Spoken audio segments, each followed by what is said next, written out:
Thank you, Chris. Along with being one of the few people who correctly pronounces Papa players, you're also one of the few people who correctly pronounces my name, and I appreciate that very much. It's very good to see how many of you all made it out here tonight. I very nearly didn't.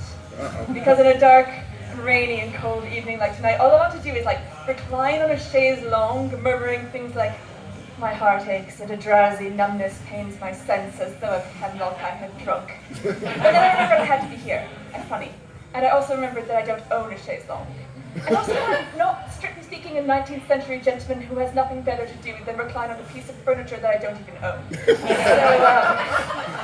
other than that, it was a perfect plan. Actually, what I probably would have ended up doing was read the diaries of various Antarctic explorers, because that's my favorite thing at the moment. And at most other moments as well, to be honest. Because it's just such an adrenaline rush, you know? You get entry upon entry about the weather, and about how many seals they saw, and about how cold it got at night. And then suddenly, apropos of nothing, someone will just throw in something like, oh, by the by, our photographer nearly got eaten by killer whales today. Yes, it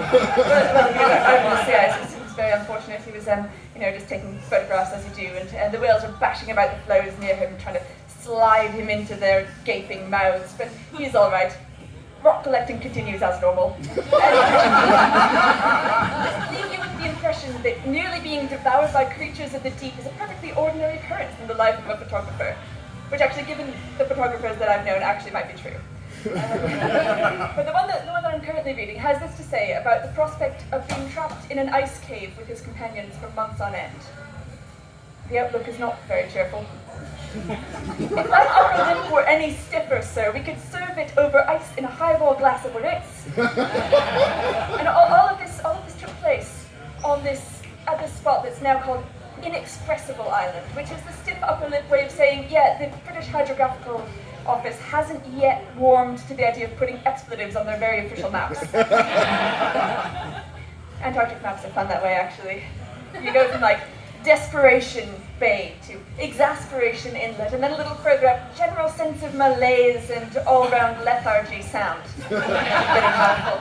And then suddenly you come across something like a string of glaciers that are all named after characters from Moby Dick.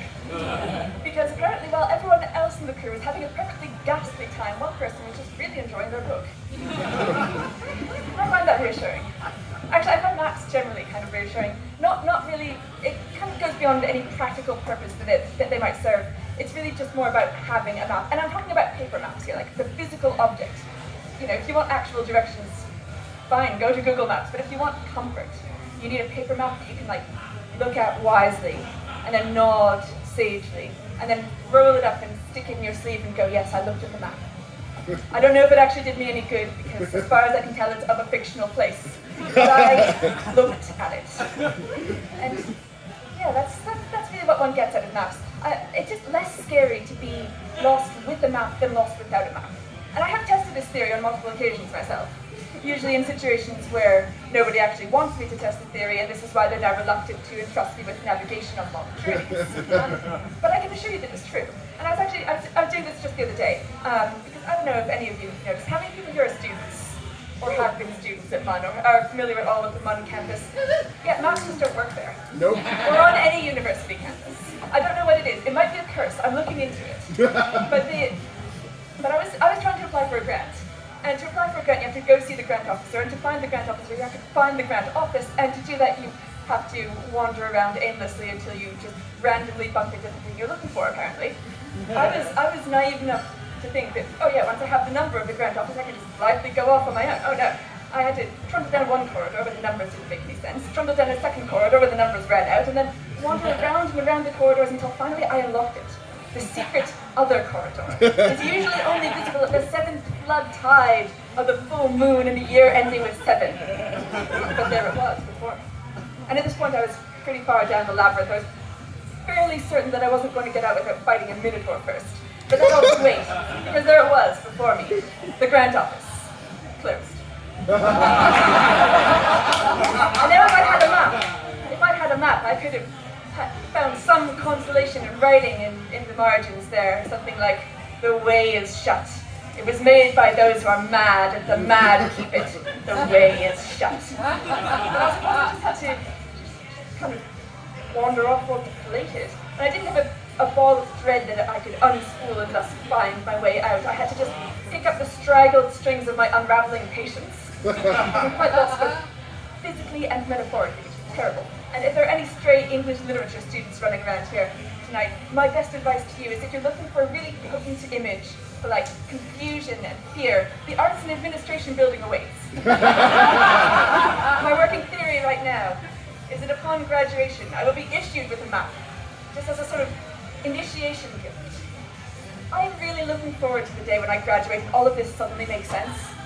Please don't burst my bubble on that thought, by the way. It's providing me with a lot of important emotional support at the moment. Yes, actually, I'm looking forward to graduation for a number of reasons as well. I'm really excited to finally officially swing from naive protagonist who's just figuring out how everything works to weathered mentor who turns up with a host of arcane knowledge and says a few cryptic things, then occasionally just disappears mysteriously for long stretches at key points in the narrative. I feel like I'd be really good at that part. Yeah, of course, the problem is that I don't really know enough about anything to mentor anyone in it, so the long, mysterious disappearances would be less, I'm off doing some really exciting wise mentor thing, and more, I am frantically flipping through all these books, trying to find anything of any relevance to the problem at hand, writing down notes that mostly read things like, follow up on this later maybe, followed by screaming. So not altogether very different to what I do now, just with a better aura of, authority and competence. I do realize that being the magical, mysterious mentor is not without its drawbacks, however, and its risks. I vaguely remember the medieval literature that I studied, and as far as I'm aware, the most likely outcome for me is that I end up teaching my apprentice too much. They turn against me, and they end up trapping me in a cave like Merlin. Yeah. Should this happen, I fully intend to bear it with an upper lip so stiff that it could be an entrance examination for Cambridge. But on that occasion, I will also have to say, the outlook is not very cheerful. Thank you very much. Back to Chris.